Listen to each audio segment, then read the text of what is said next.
Welcome to the Real IDP Hunter Podcast. Tonight, IDP fans, buckle up because I'm going to have IDP Pelton today joining us. We're going to break down the latest free agency chaos. We're going to talk about ways you could crush your drafts, not just IDP, but we're going to talk about combo leagues, combined leagues, offense and defense. And he's going to give us some pointers. I am Battlefield to your fantasy lineup. Let's go! Bringing the lockdown, dropping bombs. We got the tight end of tackles, a quarterback's worst nightmare. Make some noise for the defensive dominator, IDP Hunter! And the ruler of the red zone, dropping dimes, running the offense like a boss. Big game, James! We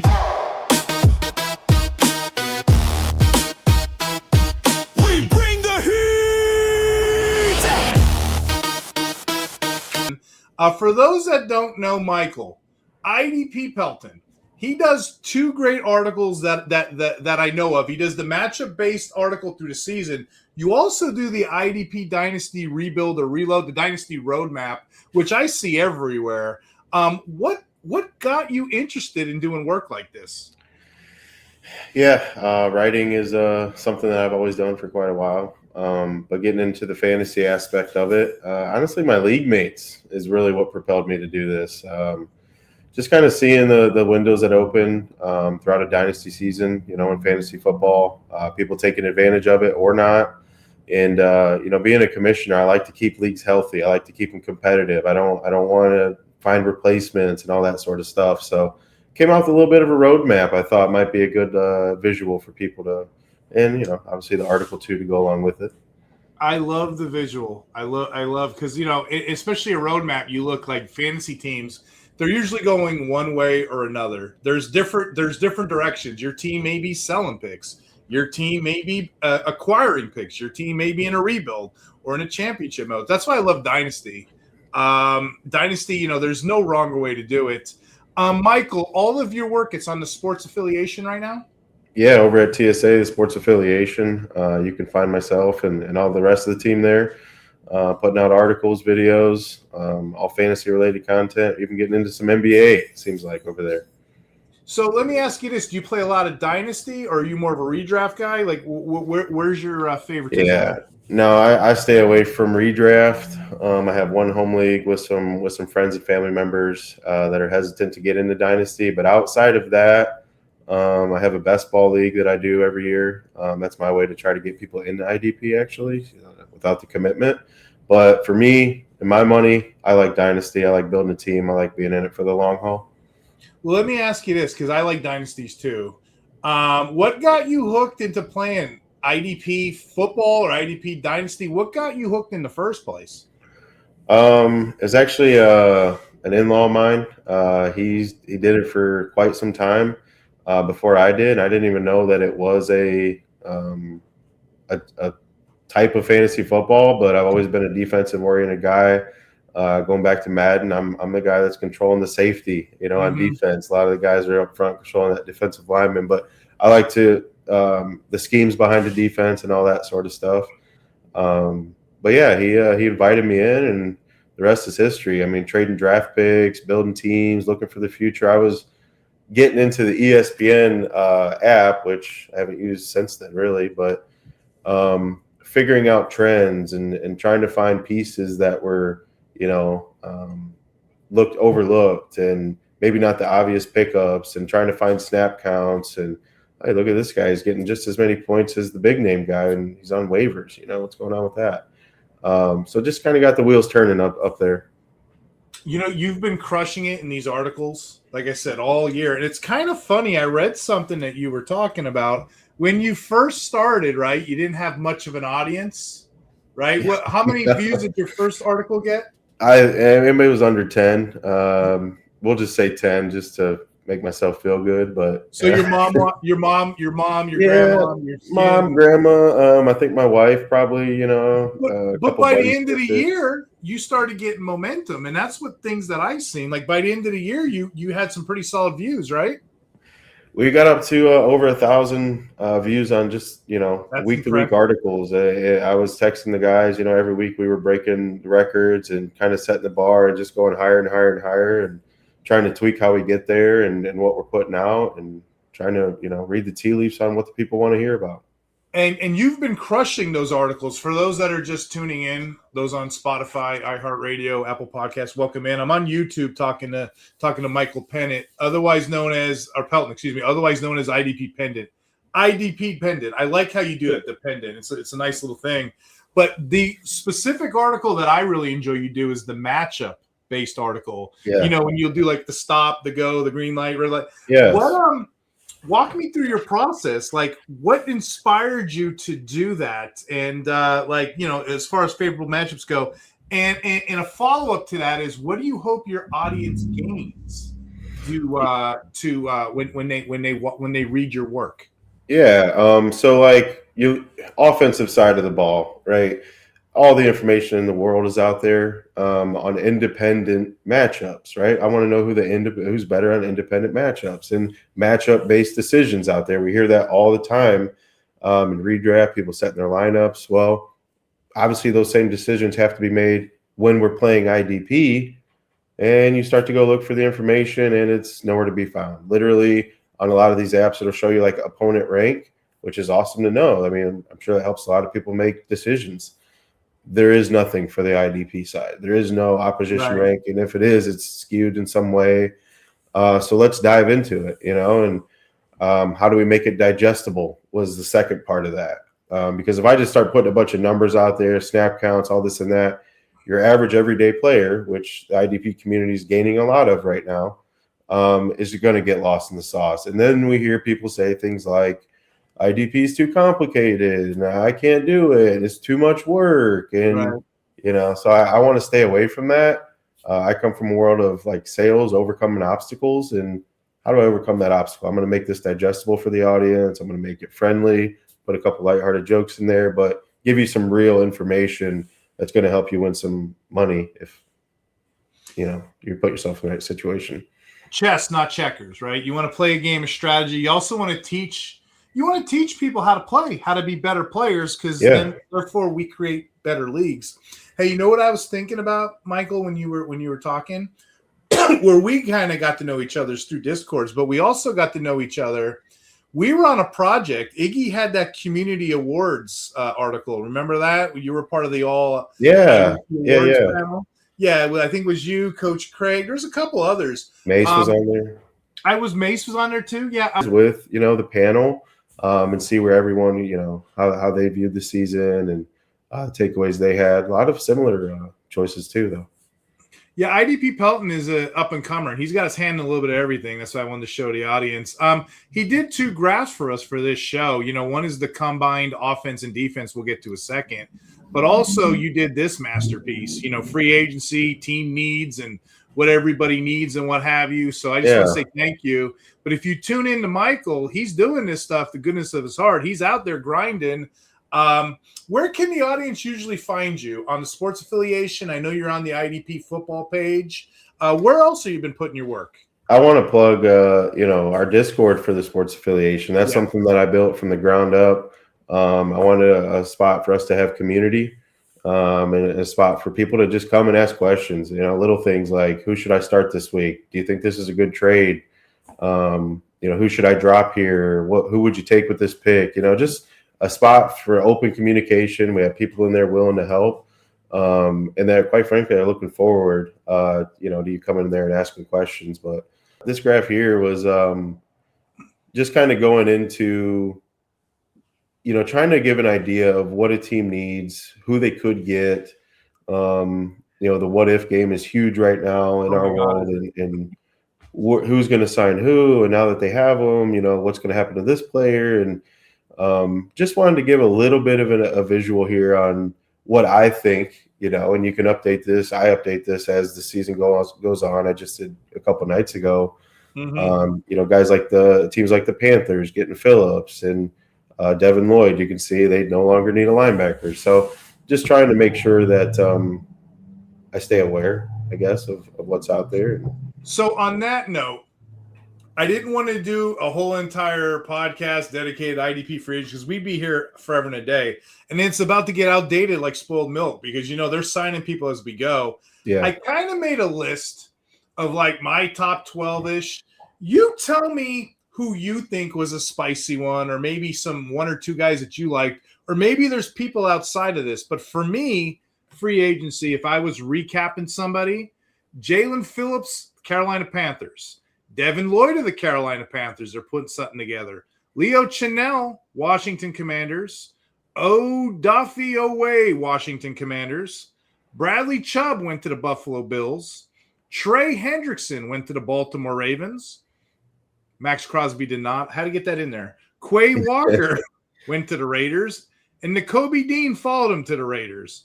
Boye Mafe, we were just talking about that, recently went to the Cincinnati Bengals.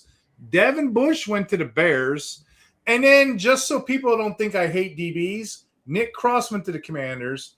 Jalen Thompson went to the Cowboys. Zaire Franklin, I thought that was kind of a unique one. He ended up going to the Packers. Those are my 12 guys that I've been kind of keeping an eye on in free agency. Was there anything spicier than that? Or what did you like? What were some names that popped out to you? Leo Chenal. I'm in a league where you can pick up free agents just up until the draft, and I'm in other leagues where after the season ends, it's locked. And the only time you're getting those players, or the next time you have a chance to get them, is when your rookie draft happens. But in this one, I mean, it's still like free agent. It's like the Wild West out there. So it's like the first one there gets them, and I don't know that I agree with it, but I'm not the commissioner of that particular league. I went and scooped up Chenal as quickly as I possibly could, and then finding some trade partners for guys like getting Devin Lloyd. He's not going to be out there in your free agent pool, but one that I do think is interesting is going to be Ellis for the Saints. Yes. Him going there, I think, is he's going to get a lot of opportunities on the field. He's going to get a lot of snaps, if not all of them. And then what they're doing over there in Oakland is intriguing to me. I rode Devin White as hard as you could ride Devin White last year, and I loved every minute of it. I'm going to actually give him some kudos. I think he brought me home a championship. But those tackles have to go somewhere. And I think, Walker and Dean are extremely talented. So if you mix that with the opportunity, I don't know which one exactly I want. I think I'm leaning towards Quay, but man, I just like the setup for it. And the other one I like, again, I play in deeper leagues, Michael. I took Devin Bush because, historically the Bears, that LB2, it's a lucrative job. They've had guys like Noah Sewell, DeMarco Jackson. There's guys I can't even remember plugging in and being an every down player. Now you got Bush coming off that 125 tackle fresh season. 2025, fourth best linebacker in run defense, eighth best in run defense, fourth best in coverage. I'm not going to say he's going to be 125 tackler, but 95, 105 tackles again on the year for a player that most people have left for dead. I think that's going to be a nice rotational linebacker in leagues. So and then let's not forget that the guy in front of him, TJ Edwards, I mean, he was hurt a lot last year too. Mm-hmm. So all that takes is a little bit of time missed, and boom, he's number one on the depth chart. So a lot of opportunity there, even if an injury doesn't happen. Even if Edwards saturates some of that, takes that away from him, he's still going to have a role because we've seen an LB2 be productive there. Couple takeaways of what you said. You see Carolina's trying to overhaul their defense with Phillips and Lloyd. I think Lloyd's going to kill it. I think you're absolutely correct with that. The Commanders, they're clearing out their linebacker room, right? Wagner's gone. Bring in Chenal, bring in Oweh. They're rising. Vegas is interesting to me, right? Potential LB boost. I can't recall the last time they invested in linebackers. They had journeyman Devin White last year. And the edges this year, I said this on the last podcast, they seem to be every year dominating the big money, getting more and more paydays. We've seen Hendrickson, Oweh, Phillips. Yeah. So, there's big money if you can stop the football, if you can stop the players from scoring on you. I forget who I was listening to, but essentially the closer you are to the ball, the more you're going to get paid is how it was starting to shake out there. So yeah, those linemen are getting paid for sure. One guy, hey, Dre Greenlaw coming back home. Oh yeah, I wanted to give a little shout out there. I when he wasn't a Niner, I scooped him up everywhere I could. I mean, it was Mr. Consistent, reliable. Not sure if we're going to get the same Greenlaw this time around. They got some other guys they're trying to develop, so we'll see how the snap counts play out there. You know what's funny, and no one really knows for sure. I was pulling numbers the other day. I don't think I posted this anywhere. Greenlaw didn't play a whole lot last year, injuries, suspension, what have you. But when he did play, he was actually pretty good per PFF, per Sports Information Systems. Those are next-gen stats. Those are the three I kind of look at. Numbers-wise, he was good when he was on the field. So, everyone kind of discredits old man Greenlaw. I think he's going to come back in and either A, have a role, or B, vampire the other dudes from having a role. You know what I mean? Well, Nick Martin was very similar to his build, so maybe he could mentor that. There you go. And there's something to be said for the energy and chemistry. I think I seen when he came in to sign, like Fred was there, ready to roll, got his boy back. Like that's sometimes chemistry can outweigh the odds. When I look at these graphics, these sheets you do, they're impressive. And for those on Spotify, Apple, iHeartRadio, please come on, check out YouTube, check out IDP Pelton's amazing graphics of what he has here on screen. I can tell you, without being like an expert or an analyst, whatever, a lot of teams need linebackers and a lot of teams need elite edge. I mean, that goes without saying when you look at the chart, which brings me to our next topic.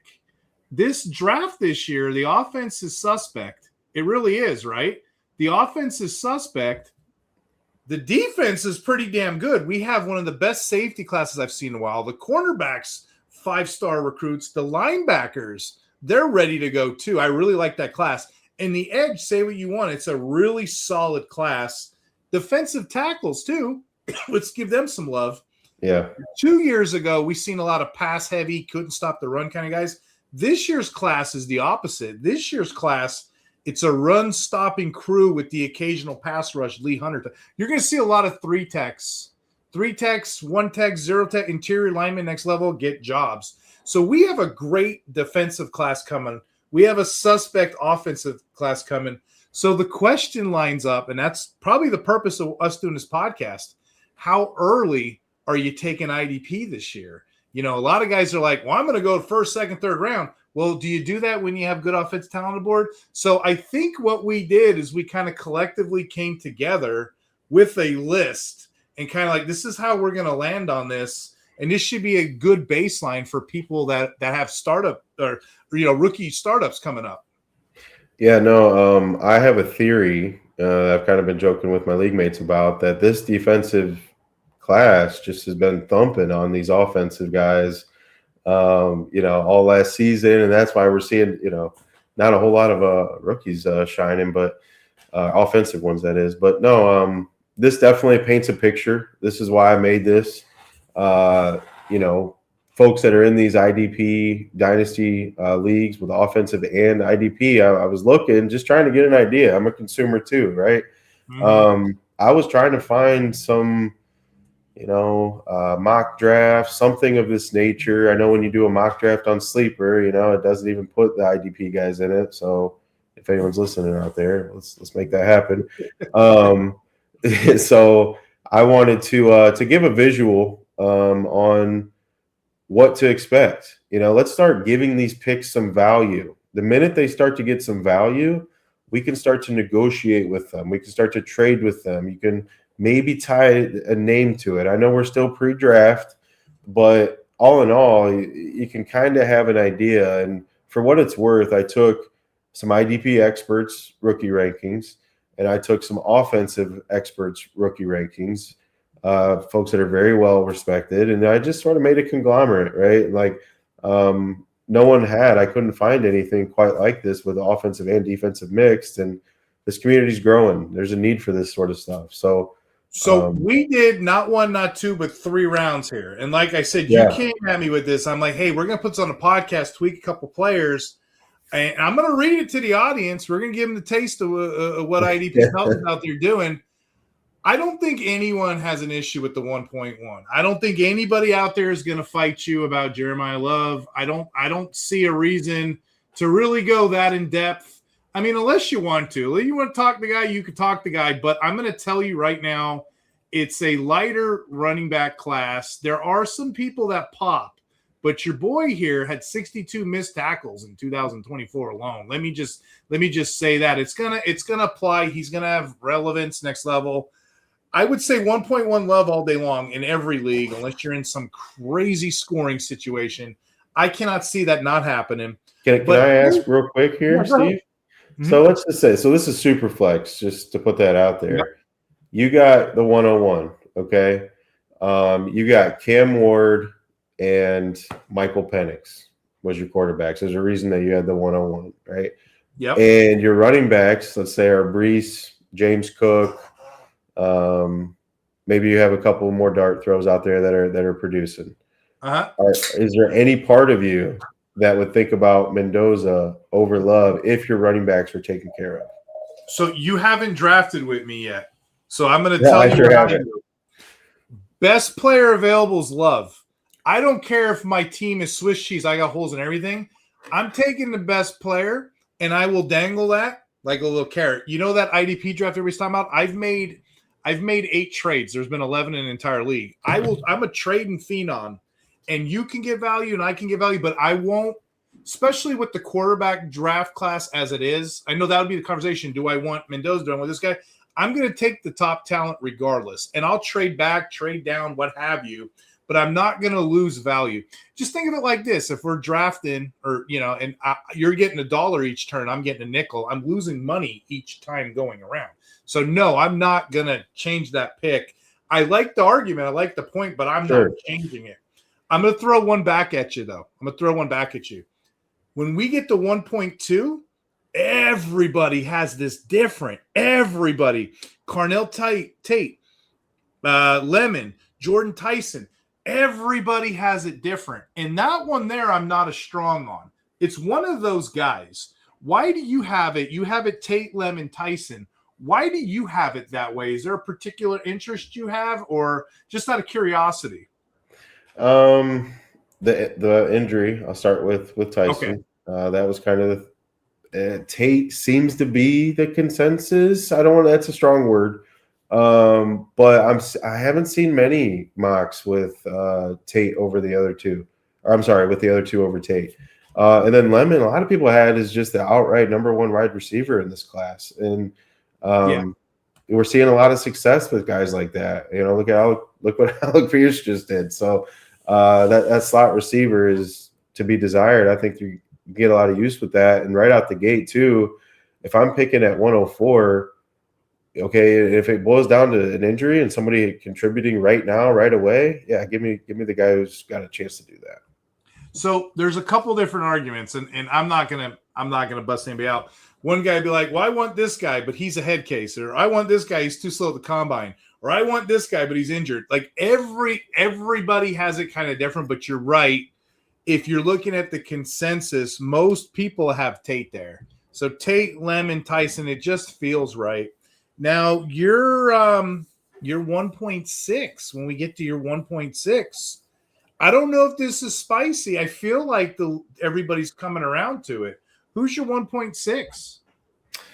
We got Sadiq there, and the reason that I'm just some of this was taking the experts, but hearing my league mates chatter, people are stoked about this guy, overly stoked. It seems like, and that's. You guys can check out I'm pumping the brakes, I think, just a hair, but he is the 106. I'm just so nervous. Kyle Pitts is coming to mind. But on the other hand, we've had a lot of success with rookie tight ends lately. So I don't know. He's just, for me, I think that a lot of people are wanting that, to be a part of that, to ride that wave. So after the big 5 go out there, I think he's probably going to come off the board.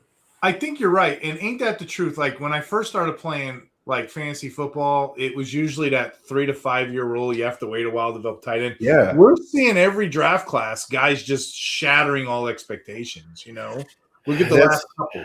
Mm-hmm. Like when it started happening with quarterbacks, I was almost like shaking my head every time a rookie quarterback goes off. I'm like, oh, this ain't gonna be good for the next couple years, because everyone's gonna expect that, and that is not, I don't think, how you get a franchise quarterback. This guy here, though, just to kind of harp on this a little bit, he does have the highest ceiling out of all the tight ends, and he's the combine freak that we thought he was going to be. He got a 9.43 raw score. You know what I mean? Ability to stretch the field, and this isn't a great blocking class at tight end. It really isn't. He's probably one of the ones that can block, so he's going to go up my board just a little bit. But yeah, I like your Sadiq pick. And your 1.7, I guess when the top tier wide receivers, those top three and a bunch come off, there's a couple names that come into play. You chose Denzel Boston. Is there a reason why you like Boston over some other guys here? Like over Cooper and Concepcion? Yeah. Just kind of going off of, again, consensus. A lot of people seem to have Boston higher. Those to me are going to come down to landing spots in the actual draft. Yeah. Until then, I don't put a lot of weight in that. I think it can go either way right there. Simpson is starting to stick out the longer this process goes on. But no, I think those receivers are going to be – I could see that tipping the scales basically on where they go. Yeah, I can argue that pick, Boston or Cooper. I've been on Cooper a lot this offseason because I do a lot of mock drafts with people I know and everything. Oh, if you're interested in that, we can send you. We got a whole bunch of mock drafts. We do crazy 5-round super flex. Like, most leagues aren't even that big, but we do them. I've been getting a lot of Cooper, but I've been getting them late. I've been getting them like deep, like 1.9, 10, 11. Because a lot of people forget about Cooper because you got all these other guys in front. I think Boston – he's a bigger body guy. He looks like his dad a little bit. I think that's what kind of woos people in. But those are going to be your top 4 or 5 in a nutshell. And then the tight end and that running back is off the board. You got a guy in here that's kind of interesting at 1.8, though. You got a quarterback here, Ty Simpson. He's been moving up and up boards. And maybe it's because there's no other quarterbacks, and this is a super flex. But is there anything you want to say about Ty Simpson here? I'm kind of just thinking about, recent history. We're seeing quarterbacks go in the first round of some of these drafts that just were not even on people's radar. I'm talking about the real NFL draft here. So with a guy like Simpson coming from Alabama, having some success, people needing a quarterback in these super flex leagues is – the elephant in the room for me. Like, you can't tie it down. It's the hardest thing to get if you don't have it, and people are willing to take some chances, especially after all the big names come off the board. Maybe your defense is stacked. This draft is not that heavy, so if I'm in a super flex and I have any sort of chance to get a quarterback, I'm going to take it. I got Dart last year in the second round, and I was smitten once he started coming around. So, and you know what? That's a great point, because people that took Dart last year have the same logic. You just want a guy throwing the football downfield. I didn't expect Dart to blow up like he did. I don't know if you did. Oh my gosh. That's a huge payoff if you need a quarterback there. Yeah, I was just over the moon when he started going off last year, running all over the place. I mean, he was on the highlight reel every weekend. I mean, you pair him with Scadaboo, the hype was just insane. I thought about selling a couple times while that hype was at an all-time high, but even still, having that depth with a young guy like Dart, where possibilities are endless, is just too good to ignore. So what's funny is the same point that you made for a QB going 1.1 is probably the same point you make for the 1.8. Hey, we're hungry for quarterbacks. There's not that many. I got to start 2. I'm going to put them here, Mm-hmm. I'm probably the exception to rule because, like I said, I'm going to get players that I know I could. So, like, the draft to me isn't it. And if your leagues are like that where you just draft and you're done, those are bad leagues. Get better leagues. Like, for me, that's one phase of many, many moves I'm going to make. So I'm the kind of guy I'm always trying to trade for the next pick. You know what I mean? Are you the guy? So, like, we look at the league's moves here, and you're by head and shoulders have more moves than anybody else in the league. Well, it's like I'm making the move now for what I will be 3 moves ahead. You know, like we said in the beginning, chestnut checkers. I'm not just taking a pick or whatever. I'm not trying to, take advantage of anybody either. But like I said, I'm trying at the end of the day, you're trying to build a team. So the draft is just one facet of building a team. We're closing in on 1.10 here. You got KC Concepcion. Anything that sticks out to him? Anything you like about him? He's just kind of, for me, it was just the end of a tier with him is what sticks out. Right before we get into some real big decisions, I feel like in this draft, do you go one side of the ball or the other? And offense just always takes a little bit of precedence, and he was the best of the rest, I guess, if you will. Best of the rest. I kind of like that take. Now this is a 12-team league that we planned for. Before I reveal the last 2, I'm going to recap the first round, okay? 1.1 was Love. 1.2 was Mendoza. 1.3 was Tate. 1.4 was Lemon. 1.5 was Tyson. 1.6 Sadiq. 1.7 Boston. 1.8 Ty Simpson. 1.9 Omar Cooper. 1.10 Concepcion. I think that is the status quo right now, give or take a player or two. You see any fool's gold in there? You see anything in there that you would probably try to swerve in a draft? I can't say that I'm taking Simpson if I have the first rounder there. Other than that, no, I'm pretty content with that. If I had any one of those wide receivers to a room that's already got 3 solid starters, I'm happy with seeing how that plays out. I'm a little weary of Simpson in KC Concepcion. That's just me personally. But at some point, we got to get these offensive guys ahead of the defense. And a good transition point, when do we start taking these defenders? I've heard first round, I've heard second round, I've heard third round, whatever. If you wait to the third round, you're not going to get these super elite guys because somebody in your league is going to get you in the second. So I agree with what you're about to do here. You're going to have to get up if these are any one of your guys. So, like, your 1.11, your 1.12 this year, I'm going to say it right now. I'm a guy that usually fades IDP. This year, if you like Arvell Reese or if you like Sonny Styles, you're probably going to have to go up the end of the first round to grab them. Mm-hmm. Early first round, early second. Now, it's a question of who you like better. Originally, when we did this, when we started, we were talking offline. You had 1.11 Reese, 1.12 Styles. And I told you after Combine, I'm like, no, man, you're going to have to put Styles ahead of Reese. And I'll stand by that. I'll stand by that, my friend. And I'll make the case right now on Sony Styles for you or for the audience here. He was the consensus number 1 before even the thing happened. But then you get to the Combine, his 6'5", 244-pound frame.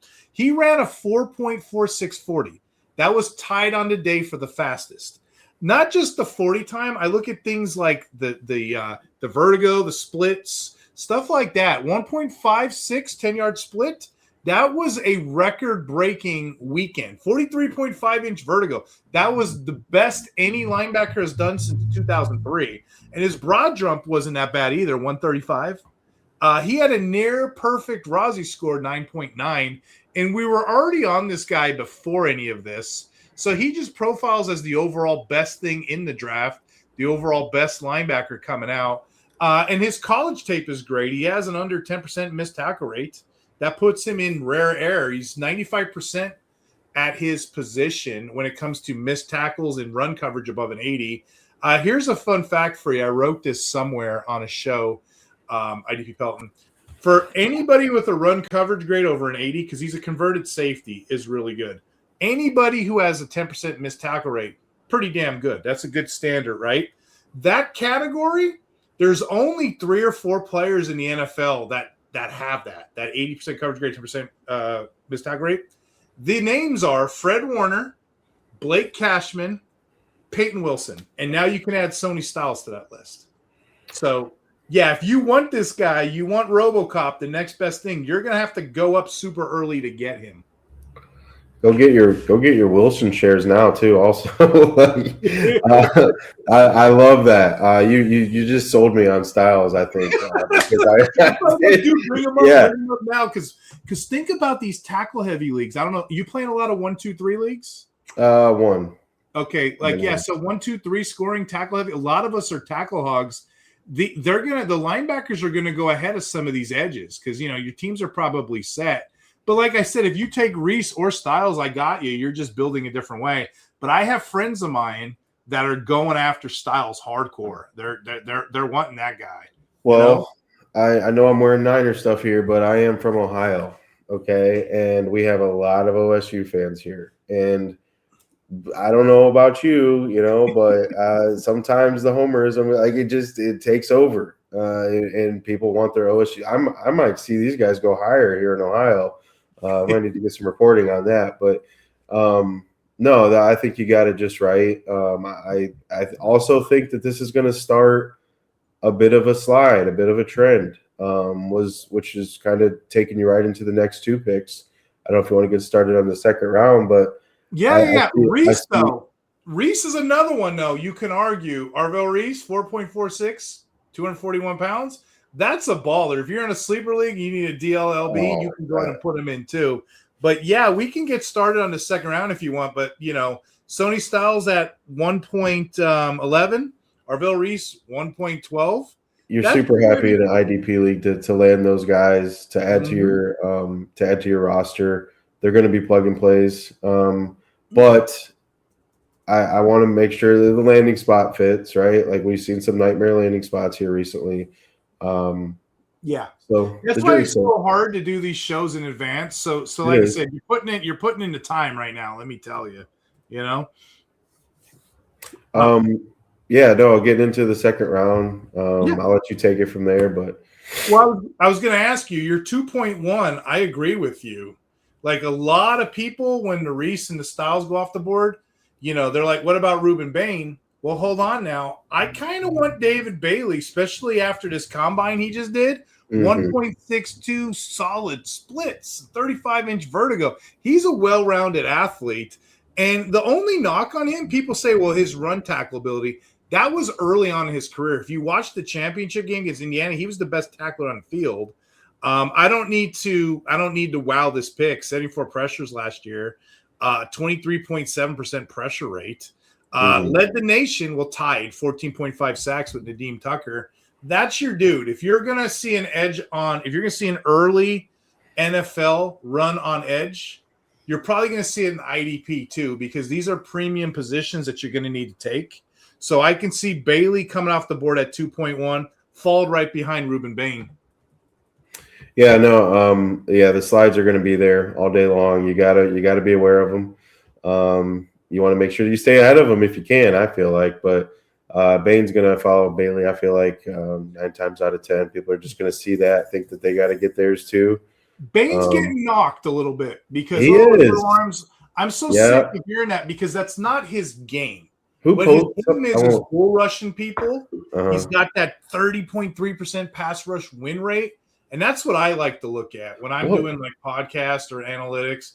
Pass rush is one thing, but a true pass rush win rate, that's when you take the play action out, the RPOs out, the bootlegs out, the screen out. This is just man versus man. He wins. Worst case scenario, he moves over to defensive tackle in the NFL, but he's going to be a little bull, But I'm not going to not – when those 3 guys come off the board, Bain is my priority as my IDP 4. And you have him at the 2.2 pick right here. Yeah, it seems to be the consensus, I will say, after looking at a lot of different rankings. Bain is up there. He might be somebody that I personally fade. I feel like I've seen really good prospects that have it all and still not make it in the NFL. So it makes me worry a little bit that people are being skeptical of the measurements. But so I'll kind of go opposite of you there and say I might step over him and go to the next option. But you have a case because there are tons of edges in this category. So if you're not drinking the Kool-Aid there, you might be able to get a guy later on, or classic move right there. If you have multiple picks or something, you could take a running back right there and then just skip over the edge and just wait for the edge run on where you're comfortable. Yeah. With your 2.3, you actually do have a running back there. It's going to be the RB2 off the board. Who do you have and why do you have him there? I have Price there from Notre Dame. It's crazy that we got the first two running backs are on the same team. But I just see such a need in Dynasty for running backs. Right. Overwhelmingly, it's the spot that everyone's chasing. No one can seem to tie down one of the big dogs, and not so different from the Simpson situation in the first round. I think Price is going to be a situation where, hey, I need a running back, and who's available. I have to take best available in this position that I need, and I can't see a lot of people passing up. Somebody that could produce in a position that they probably haven't had much luck with. I stock up on running backs as often as I can because I know that they're going to be valuable and people are going to need them. If you stack up on running backs as much as you can, you're going to win most weeks. Because, like you said, worst case, that's a bargaining chip you can do later on. Yeah. You know what I mean? But yeah, you're going to need mostly everywhere we play. You're starting to, regardless. Most places now. I found your next pick kind of interesting too. You go right down the board here at 2.04. You took Eli Stowers. That's another like combine athletic build. I see what you like about your tight ends. He's got that athletic, natural hands, ball skills, vertical timing, I guess is what I'm looking for. His Rossi score was a 9.46 out of possible 10.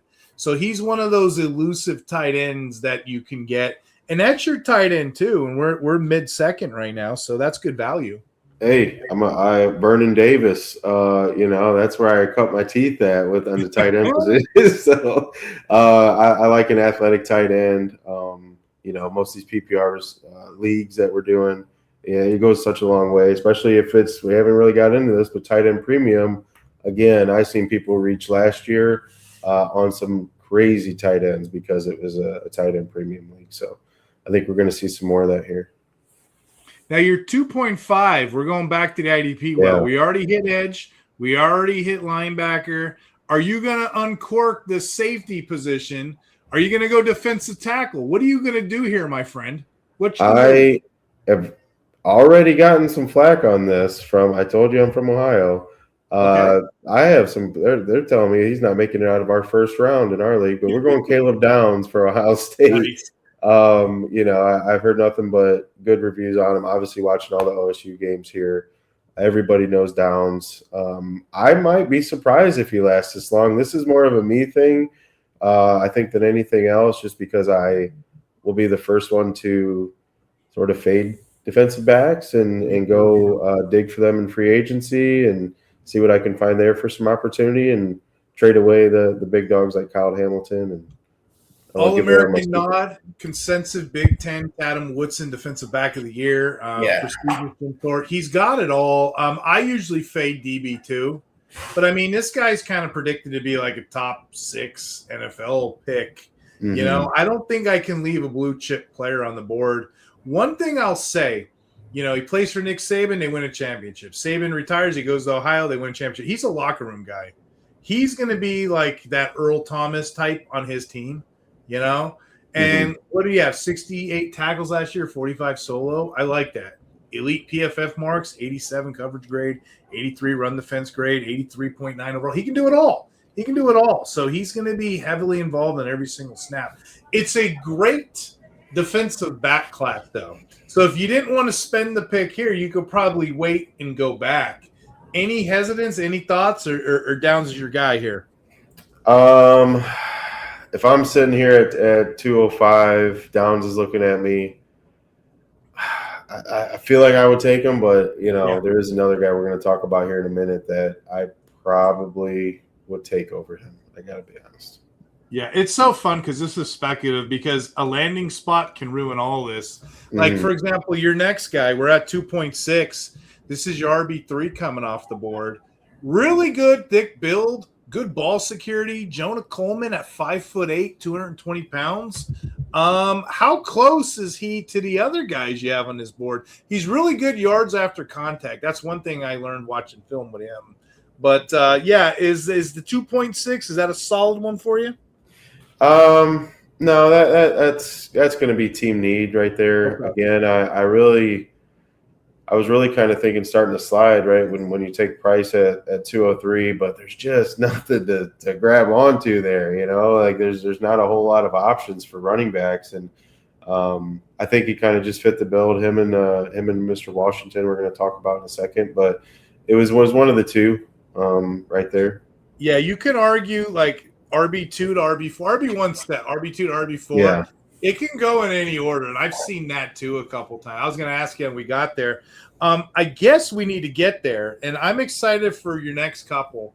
I'm going to lead the charge on this 2.7. Yeah. It's CJ Allen. That's actually my LB2 in this draft class, and a lot of people don't understand because they're not watching film. They're not watching tape. He didn't do anything at the combine. So a lot of people don't know who this prospect is. I'm going to tell you he's one of the safer prospects in the whole draft. For starters, he's 21 years old. He profiles as like a Mike inside linebacker, 3-down player. We want that in IDP, okay? He's a great angler at tackles. That's what he does really good, and it's proven. He's got a 94.8% run defense grade, and he only missed, I think it's 7.7% missed tackle rate. Here's another one for you. Doesn't commit no penalties in college. He's a clean player.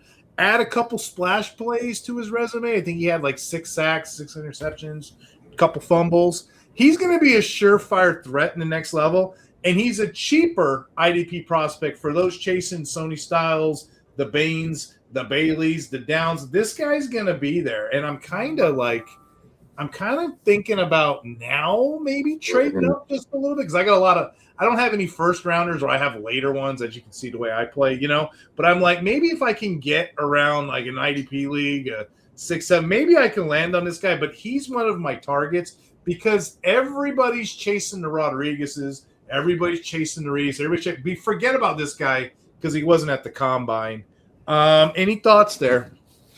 No, I do love that take on Allen, carrying the Georgia defense. Not being at the combine could easily kind of go in the back of people's minds. I think the actual draft is going to make it so he can't hide anymore. Once he goes off the board, I feel like it's going to be a household name borderline. Speaking of not hiding anymore, this next player you can't hide anymore. I'm going to let you take the mic. Yeah. You can't hide it. And you know what? We're not going to hide your Discord thoughts. You had a funny take. You're like, I'm not leaving a draft 2.8. I got to get this guy. I got to move on. You remember what you said? It was so funny. So go right ahead. Fire away with your 2.8. Yeah, I 2.08, I'll just go ahead and say Mr. Jacob Rodriguez out of Texas Tech. There's always a couple players in the draft that I just feel like I have to have.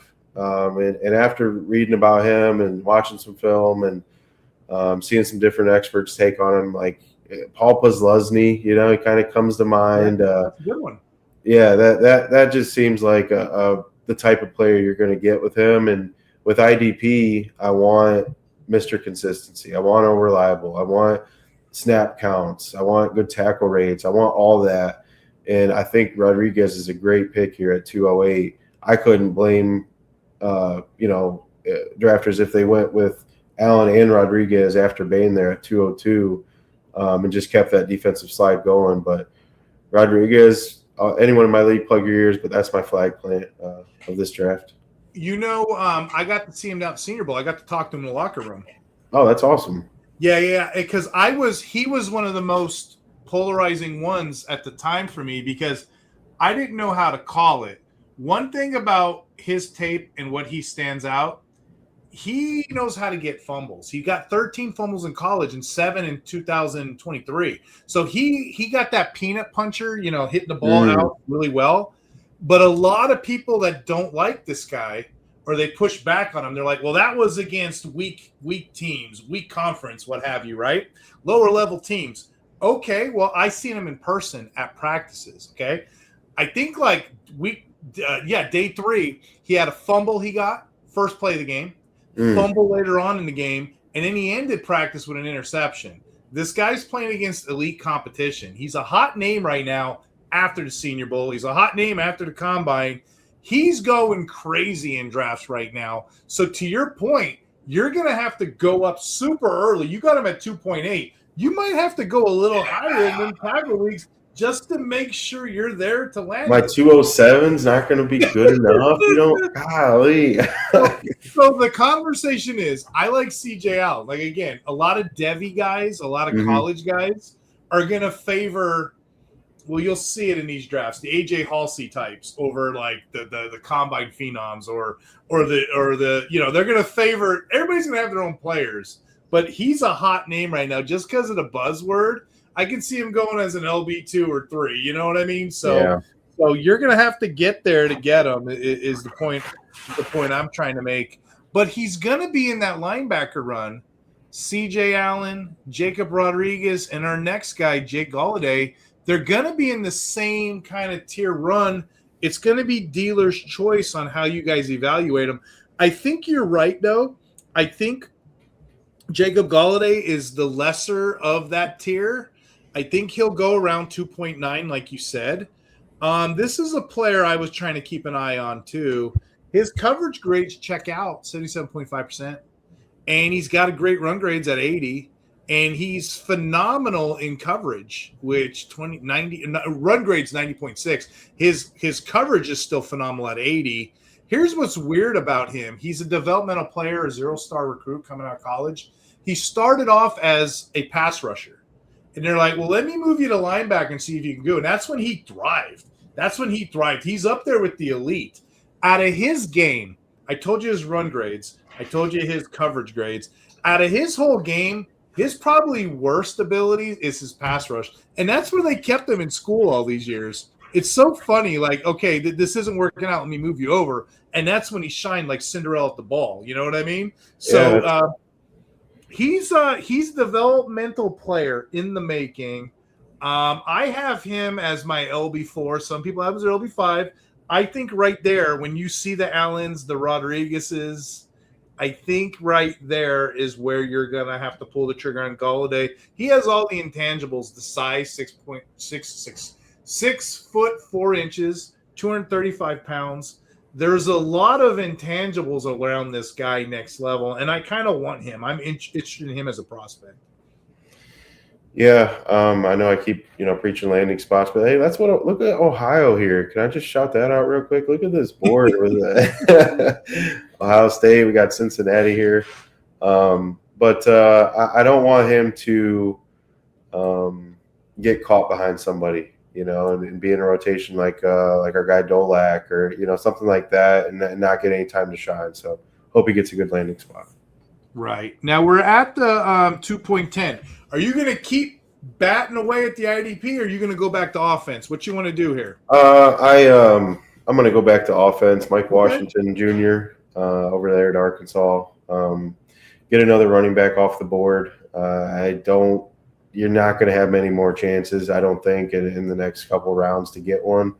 So if you need one, he's probably getting close to the end of the barrel here. Right, and I was going to ask you that. Do you prioritize your drafts? Like for me, if I'm playing a super – usually I play in deep leagues, like I told you. I play in 32. I have a 64. I won't play in less than a 12-team super flex. Like that's just me. Yeah. Like if it's a 1 QB, it better be a large format. But like for me, in a 12-team super flex, I'm gobbling up all the quarterbacks. I'm gobbling up all the running backs. I'm gobbling up all the sure thing tight ends. You know what I mean? So I think in the format that we described earlier, you got to take a shot on Mike Washington in here, or you're going to be behind. You're going to be extremely behind. Yeah, I mean, we've seen running backs with less skill get opportunity. Guy from Chicago last year, came on strong, and running backs just need an opportunity. They need the touches. Not so different from linebackers, you got to be able to find the hole. But if you're going to get the carries, we've seen worse guys than Mike Washington be fantasy relevant. Mm-hmm. Who do you have at 2.11? We have this is your guy from Indiana.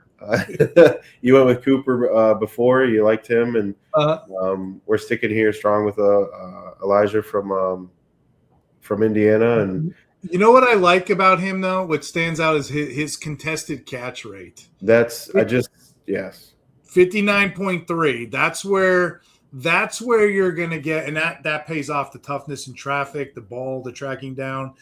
Surratt is an interesting one, 2.11. I think I heard him compared to, was it Coleman? Keon Coleman, something like that? Because of contested catch, Because that stuff translates next level. Like, you can't fake not catching a ball. You know what I mean? So I kind of like that one. 2.11 feels about right there. And then, to round out the second round, you got one more player. Who are you taking on that one? Emmett Johnson from Nebraska, and just kind of the same theory here with Washington. You could probably flop these guys around. We're going to see, where they go, what opportunities you're going to get, who's in front of them, and go from there. But I couldn't blame you for flopping one of these Emmett Johnson or Mike Washington.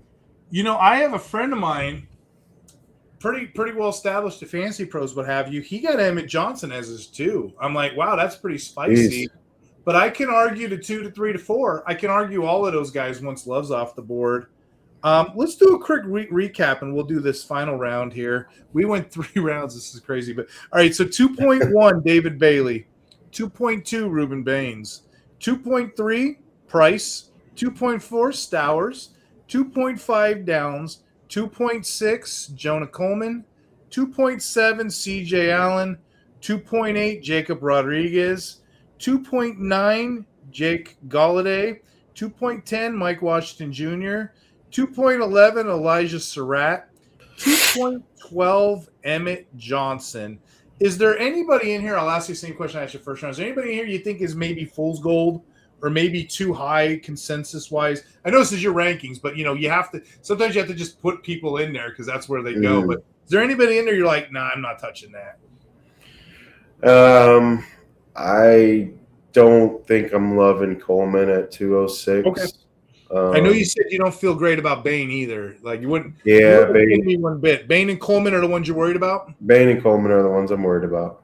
Gotcha. That makes sense. Now, believe it or not, when we start your third round, and I'm kind of in the minority on this, Cassius Howell at 3.1, I'm a little worried about him. I get it. He's a pass rusher. He had a decent pro day. I'm going to give you the pros and the cons here. What stood out, the 1.58 split. That's a legitimate runtime. His speed was fine, 4.59. It's not elite, but it's adequate considering he's a dude, or he's an edge. I don't like the short arms, 30.14, and I don't like the fact that he struggles in run defense a little bit. There's an argument to be made. And I'm just putting this out here to let people know. There's an argument that perhaps he's going to be a DPR, a designated pass rusher next level, if he can't clean up the missed tackle rate. I'm just putting that out in the universe. I don't want it to happen. I get it. He took major leaps last year, 11.5 sacks, top 10 nationally. But just be mindful of that. A lot of people aren't paying attention to the run stuff because he anchors well, so it's kind of misleading. And he's got an 81.6 PFF grade. So just be mindful of Howell. If it doesn't pan out, you heard it here first. Just be mindful of that. Now, you can disguise a lot of that stuff next level too. So I'm just a little bit hesitant. I don't have him as high as the consensus. I still have him in the top tier, but I'm just a little bit less than because he's a littler guy as opposed to the rest of them. Yeah, I think with him, like, manage your expectations. Yeah. You're probably not going to get much production out of the first, year with him. But yeah, he's going to be a little bit of a project, and that should be, if you're counting for the 301 to get your defensive end, you got bigger problems. But we need to make sure that you manage your expectations. Maybe get taxi squad candidate, something like that. I like what you did here because you separate them far enough. I just don't want managers, because I'm like you. I want to warn them of landmines, and I don't want to see people take them. Well, Baines went off the board, Bailey went off the board, Reese went off the board. I don't want them to kind of go in succession because I feel like there's a dip off between those two. 3.1 is more than fine, especially in a weak offensive draft. 3.1 is more than fine. Take him there. But yeah, I just have a little hesitation. He'd be my fool's gold probably if he went any higher than that. Yeah. Do you remember, was it a couple years ago? Like, we didn't start taking IDP, it didn't feel like, until like the third, late second. Here we are talking about the 111. Yeah, I'm probably going to get drugged for this because I'm one of those old school guys. Like, I usually will wait and then pull my IDP knowledge out, But this year, I feel like there's a bit of an exception. Like, before we even started doing this podcast, I already knew we were going to squeeze a couple in the second round. But the first round, that's the killer. You got two elite guys that are going to first. And you have friends of yours that said, hey, bud, I'm probably going to take Downs in there. I'm like, holy cow, those leagues are going to be crazy. But this year is going to be so fun. It's going to be so fun when it comes to the combine leagues. You know what I mean? Yeah. Who do you got at 3.2? We got Chris Brazel from Tennessee. He's up kind of high on a lot of ranks that I've seen, actually. And then you start talking about these offensive-only drafts. I think he was – man, did I hear one of his late first, early second, something like that, in the offensive-only? So he seemed to fit right in here at the 302. It seems like pretty good value. With where he's at there, I'd be happy to take him home with the 302. Yeah, I got him right behind Casey Concepcion in a lot of places. People have him projected as a second, third. So if you get him there 3.2 and you really need a wide receiver, that's a good deal. That's a good deal. I'm looking at your board, 3.3 we're at right now. Okay, you got a decision to make. We've taken all of those edges. We've taken all those linebackers. We took the tight ends, the wide receiver. It's a fun board, right? I see the green. I see 3.3. You're going to take a safety here. There were two guys that you can take there going neck and neck. You had Emmanuel McNeil Warren, and you had Dylan Thieneman, or how do you say it, right? You had both of those guys. And I could have argued it this way. I could have argued it that way. I think the combine kind of separated themselves. We could do these two players together. What are your thoughts on these guys? And who did you take 3.2? Who did you take 3.3? At 303, we went with Thieneman from Oregon, and then Warren there at the 304. If it's me personally picking, I do think I would probably go with Warren just for, again, Homer. Ohio. I worked in Toledo for 2 years, so those are the little things that make it fun, make fantasy football fun for me, that I try to incorporate where it makes sense. Obviously, I don't want to overdraft anybody for that reason, but no, these are the guys that make me fade Downs a little bit. Like we see so many of these guys. I think we just talked about Tyler Nubin before the show kicked off. People like that can find value. I have Winston. I can't wait to roll out next year. I got Malachi Moore. I can't wait to roll out next year. That's how these guys sort of feel, and they're tremendous value. So, with that, there's about 16 safeties. That's how deep I am right now that I wouldn't mind plugging in. That's how deep this class is right now for me. I can go about 16 deep, not even naming them. I kind of like both of them. The case can be made. Either one. I'd kind of like to have the pick, the 3.3 or 3.4, because I'll take the one that's left. But we'll do them in order. For the case of Dylan Thieneman, when he transferred to Oregon, he played a new position. They let him play in the box, and he had 100 tackle seasons 2 years in a row. They move him around like a chess piece, and he has 4.4 speed. You see what he did at the combine. He completely blew it up all over it, and his stock is climbing as we speak. The case for McNeil Warren, he might be my guy, because I think he's going to get slept on because Downs and Demon are going to go higher. McNeil Warren, when we first started this prospecting, he played 61% of his snaps in the box. That's an outstanding percentage. Yeah, he also had an outstanding 92 PFF coverage grade. The guy produced 9 forced fumbles, 5 career interceptions, and, he can make them tackles. What did he have, 36 solos last year out of 77? So I like McNeil Warren as a great value pick if I miss out on these other guys. Real quick, is Toledo becoming like a DBU over there? Quinnion Mitchell coming out, So I look for patterns like that too, just to kind of go off the beaten trail. I look for recent success out of schools, and obviously Toledo's having success with the secondary unit there. So love to see it. Gotcha. I'm going to read, just for the sake of time, I'm going to read these in order. You tell me who you like. 3.5, you have Malachi Fields, seen him at the Senior Bowl. 3.6, you got Zachary Branch. 3.7, you got Chris Bell. 3.8, you got Jeremy Bernard. 3.9, you got the other running back, Katron Allen. And in 3.10, you got Hosea Trotter there sitting there. That guy, you hit him, he's like a brick wall. He ain't moving anywhere. But that's your next batting order, those next couple picks.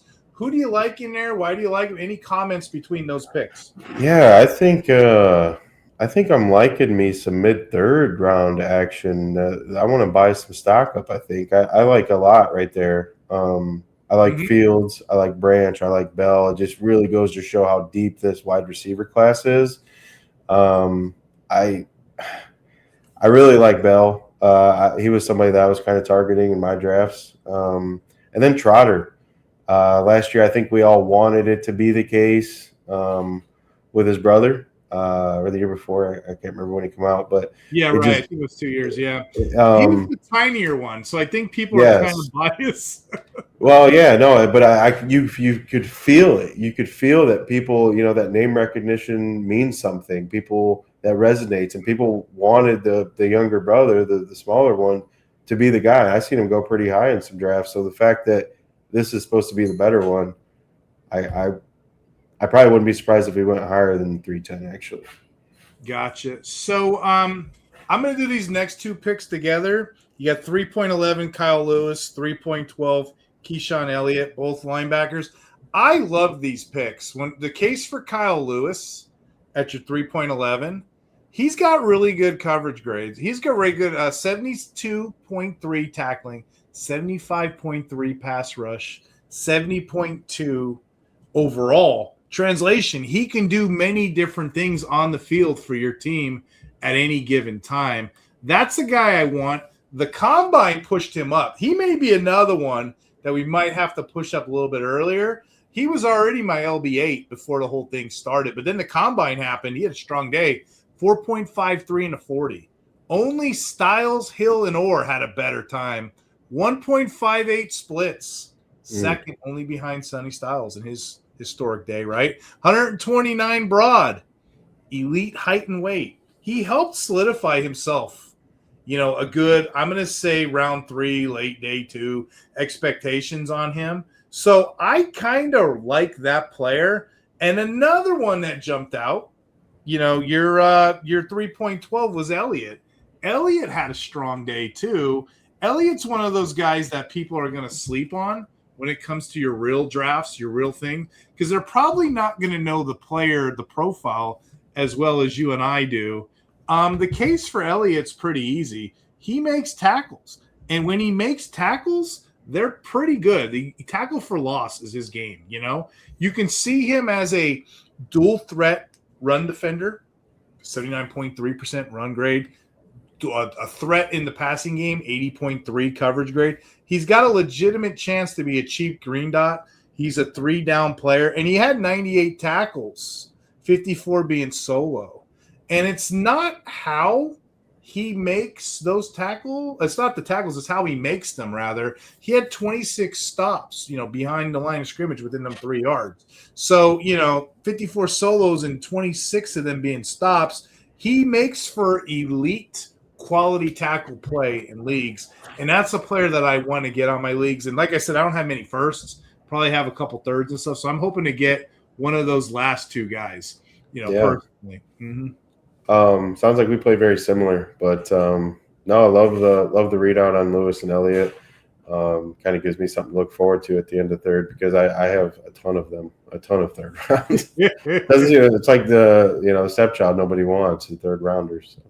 Yeah, just to recap the third round, 3.1 we got Cassius Howell, 3.2 we got Chris Braswell II, wide receiver, 3.3 Dylan Thieneman, 3.4 Emmanuel McNeil Warren. 3.5, Malachi Fields. 3.6, Zachary Branch. 3.7, Bell. 3.8, Jeremy Bernard. 3.9, Katron Allen. 3.10, Hosea Trotter. 3.11, Kyle Lewis. 3.12, Keyshawn Elliott. The only one I really see out of place is Fields, but he's getting a lot of hype. And I probably wouldn't take Howell, but I'd take him around the third rather. So those are probably the only two fool's golds for me. Any thoughts for that third round? I'm with you on how, honestly, what this exercise has showed me is that the third round is the sleeper round of the whole draft. A lot of value there between those wide receivers, could get opportunities. Those linebackers there at the end could get drafted by a needy team. So a lot of cool stuff could happen there in the third round. When you look at, like, again, your other sheet, when you look at the state of the NFL right now, your team needs and weaknesses, you see a ton of teams that are going to have picks around that time that are struggling on edge, linebacker. That's what I see. So a lot of these teams, come real life day two, they're going to be interested. So Hawkins, they hit last year, in my opinion, aside from Pierce in that situation. The Panthers bringing in Phillips. I love Nick Scorton, so I'm really hoping that he fills into that role. Chicago seems to be taken care of, and then Giants, I think, are probably one of the only 5 teams in the NFC that you could say are quote unquote taken care of at the edge position, but it's never truly taken care of. Hey, before we head out on the podcast and everything, I kind of wanted to promote something real quick with you. This is called Roster IQ, and here's the website. What's kind of neat about this, one of my league mates started this. It's like a trade calculator. You can put your league scoring in there. You can put, it has a dashboard. It has there's a lot of neat tools, and he's building as we go. Like I said, his offensive game's really strong. He's still working a little bit of the IDP kinks out of it. But if you go on here, there's devy rankings. There's all kinds of stuff. Right now, he's doing a promo. If you put in Real IDP Hunter and sign up, it's free for a month. So this is a great jump start on your Dynasty and to pick it up and everything. So, again, he's a brand new creator. He's building a site. I wanted to hype him up on the channel because you can't have enough trade calculators, especially in Dynasty. Am I right? Am I right, Mike? Yeah, no, they're becoming more and more popular. We're seeing the AI boom. I mean, people are relying on the internet to learn how to bake a cake, it seems like. So you know what's funny? Because he told me that. He's like, hey, do you trade calculate? I go, no, I don't, dude. I use my eyes. I trust what I can see. And he's like, well, I have a trade calculator. I'm like, well, give it to me. I'll play with it. I'll put it on the show. So it's funny you said that. Like, I'm old school when it comes to stuff. More IDP calculators are needed. So the more the better. I think that's what all this is about, growing the community. More and more people are playing IDP fantasy football, so we need some more tools for these folks to use. And like I said, the more tools, the more exposure, the better. And again, this is a good intro. You're kind of a tool. That's what I was going to say. You're a tool. Not in that way, but your IDP matchups is a tool. You don't have many creators taking the shot weekly and doing this. So the audience that can see my screen, and hopefully you come on YouTube and check it out. This is IDP pendant. Am I saying right? ID pendant? ID pendant. I always say IDP, and I don't know. It's a tongue twister. ID pendant stuff. I always see independent when I look at it. My dyslexic. That is the idea. Individual matchup. It's a great twist. But this is your other article, and it's really cool because you take all the match, and you don't take the easy way out. I don't ever see, start Roquan Smith, start Fred Warner, right? You take the tricky one, the middle of the pack, right? I try to not use the same name twice. Some of them throughout the course of a season, some of them make it on there a couple of times, but I don't want to have them in the same section twice. I forget, was it Byron Young and an edge rusher everybody was loving from the Broncos, Nick Bonito. I faded him more. I felt I was starting to feel bad about it. I'm like, man, but he's just so streaky that when you run data the way I do, I look for consistency, and that man is about the opposite of consistent. So, and on another note, when you scroll your articles, you always list where you got that data from or where your rationale comes from. And again, you're like me. You want to train the community. You want to train them to use their eyes. This is the stuff I look at after, 20 years of playing fantasy football. So it's kind of neat to have you in this space, and it's kind of cool to have you on the show. Yeah, I'm not here to take anyone's work or make it like mine. I mean, there's wonderful folks out there like John Macri, like yourself, putting out information. And a lot of what I see is that people just don't know where to find it. So if we can funnel them to the, where all the tools are at, if you will, I think people have a lot better experience with it. Yeah, and it's a fun space to be in when they learn how to play this stuff. You know what I mean? So yeah. I was going to ask you, we covered the articles. I'd love to have you back on during the season if you have time. 100%. I know during the season, guns are blazing. I'm writing like 5 articles a week and 2 podcasts, but I'd love to have you back on. Again, with some of this creativity. And is there anything else you're working on besides the 2 articles? Do you have anything else that you got coming up you're looking forward to? Just really the 2 articles, working on the Discord. TSA just put out a great little mini series around free agency. But really just kind of growing that brand. I'm on X, IDPelton. If you guys want to follow me, I'll be sharing relevant things and with fantasy football. But other than that, stay tuned for the articles. Right before the season kicks off, when draft time for redraft season's getting heavy, I'll probably drop the next roadmap article. So help everyone get geared up for the season. Heck yeah. And I'm going to let you go. We went a little bit longer than I promised. I said, we can get this done in an hour. We went a little bit over, but it was a good talk, good conversation. Appreciate you having on the show. And for the audience at home, we're going to sign out. Talk hard, everybody. Take care.